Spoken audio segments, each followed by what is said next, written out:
সমস্যা করব, তার জন্য এই একটু নুন দেবো। এইটা আটা ময়দা মেশানো, এই জলটা দিয়ে এটা মাখবো। ময়দাটা আটা ময়দা মেশানো,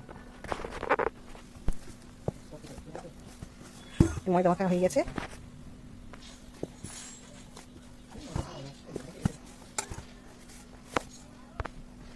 এই খাঁজ কেটে নিলাম। এবার এই খাঁজগুলোকে বেলে তারপরে কিমা দিয়ে সমস্যা করব। এরকম ছোট করে বেলে নিতে হবে।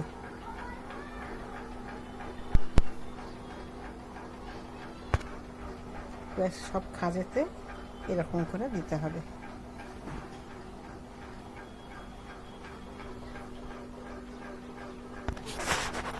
একটু ধারে ধারে এরকম জল লাগিয়ে দিতে হবে।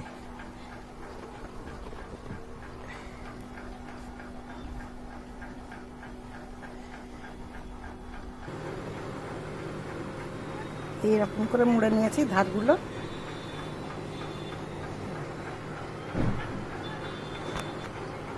এবার একে ভাজবো।